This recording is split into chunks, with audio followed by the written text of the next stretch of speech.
Imagine walking beside a quiet river in western Uganda. The water is calm, flowing gently toward the Nile like it has for centuries. Birds are singing, frogs are croaking, everything feels normal. Then suddenly, the current slows. The ripples freeze in place, and before your eyes, the river begins to flow backwards. No storm, no earthquake, no human interference, just water, defying its own direction. Most people would panic, but in the kingdom of Bunyoro, no one screams, no one points.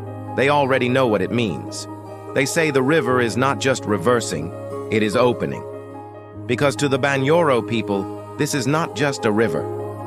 It is the secret pathway of the Bachwezi, mysterious ancient rulers who vanished without a trace centuries ago and who return once a year from the spirit world.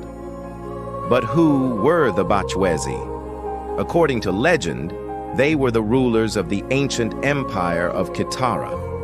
Mighty kings, said to be taller than ordinary men, with glowing bronze skin and eyes that shimmered like firelight. They brought long-horned cattle, iron tools, and wisdom beyond their age. But just as quickly as they rose to power, they disappeared. No one buried them. No one saw them die. They simply walked out of history, leaving behind shrines, sacred hills, and stories whispered at night. And one of those stories leads to this river.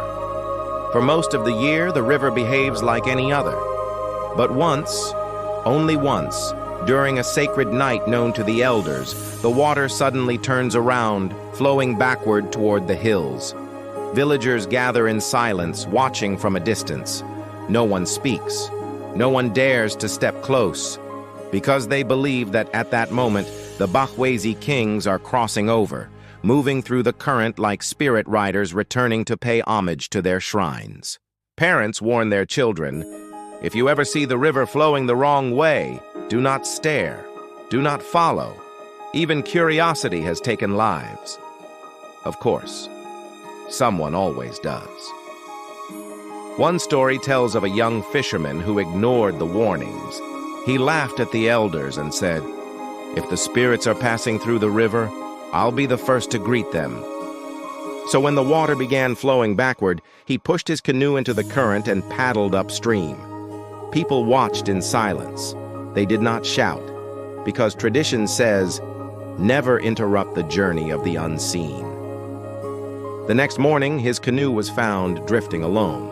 No blood, no damage, just one impossible detail. Fresh hoofprints pressed into the wooden plank where he used to sit. So, what really causes this river to reverse? Is it truly the work of ancient spirits? Or could there be a scientific explanation? Scientists argue that under rare conditions, rivers can temporarily reverse their flow. Strong upstream winds can push surface water backward. Heavy rain from nearby tributaries can force water to reverse due to pressure changes. And in some places, a phenomenon called a seiche, like water rocking back and forth in a giant bathtub, can make rivers appear to change direction. So maybe it's just physics. Maybe there's nothing mystical about it at all. But then again, science explains how water moves. It doesn't explain why it happens only once a year, or why it coincides with sacred nights remembered only by elders, or why witnesses report hearing hoof bells in the wind when the water turns. Spiritualists say nature and spirit are not separate. They work together. They believe the Bachwezi were never just human rulers, but beings who mastered both worlds, flesh and spirit. They didn't die. They simply shifted out of sight. And rivers, trees, caves are not just physical places. They are gateways. So maybe when the river flows backwards, it is not breaking nature. It is revealing nature's true direction. So what do you believe? If you were standing beside that river and saw the waters turn, would you pull out your phone and film it?